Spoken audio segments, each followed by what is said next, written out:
Father Christopher, thank you for joining us. It's a pleasure to have you on the Progeny podcast.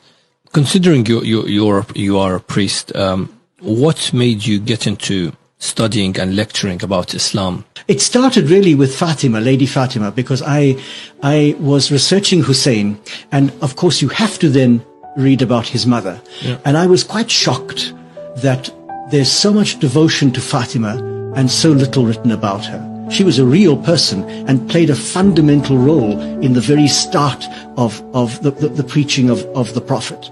And therefore you can't just, have holy books about her. You need to discover who she was. So I decided to do my doctoral thesis on her.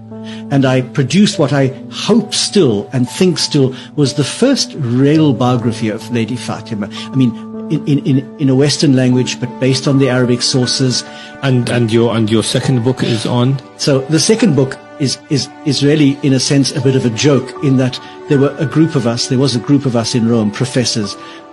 All of us have doctorates in Arabic Islamic studies. So we were sitting around a table at lunch, basically complaining that the Muslim scholars are not writing about the woman of Karbala, for example, substantial work. And we each decided that we would take a female figure and produce a proper biography. So, of course, I took Zainab. I said, oh, well, I know her mother. I'm going to now do her. None of the others were serious. So none of the others actually did anything. The book is called Half of My Heart because there was a lament that Zainab sung, I think, on the day of Karbala myself. Some of the historians put it later, but I think it was on that very day when she saw the body of her brother and his companions unburied. And she refers to him as half of my heart, her brother Hussein. And I thought, well, half of my heart was the Fatima book, and now this is the second half, the Zainab book. Now, I don't have any heart left, I suppose, but I'm certainly going to tackle other issues. But Zainab is an extraordinary woman, and like Hussein, transcends all religious, political barriers. She is a universal ideal. She intervenes a number of times, I think 3, on the battlefield.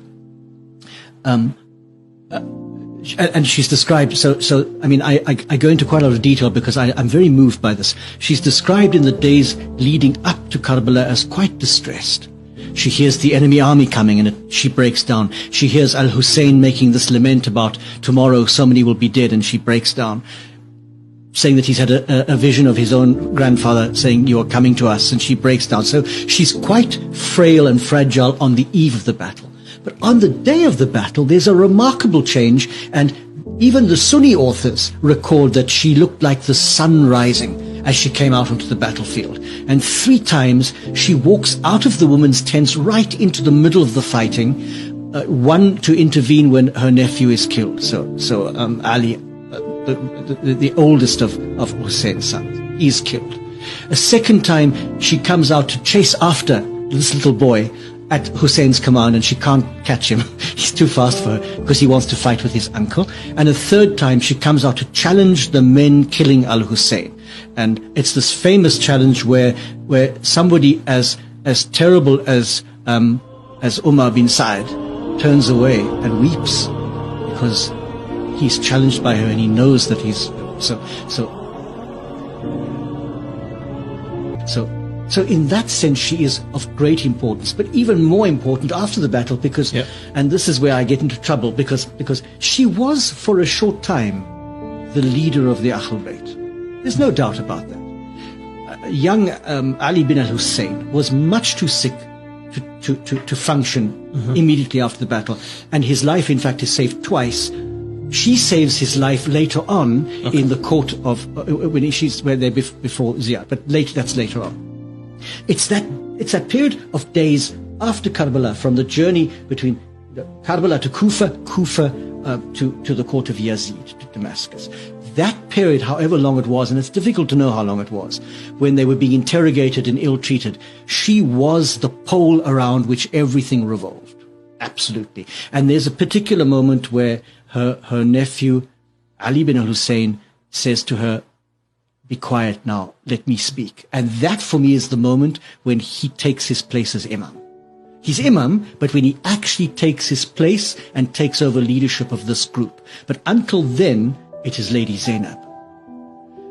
And I always defend this by saying, She's not a woman with masculine virtues. Bravery is not a masculine virtue, it's a human virtue. So we don't want to say she was as good as a man. That's a terrible thing for me.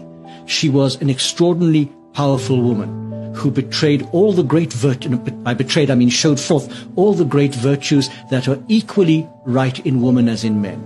Bravery, courage, the ability to speak with great articulation against injustice. And in a sense, she functioned as the leader of the House of Islam. Now, I mean, of the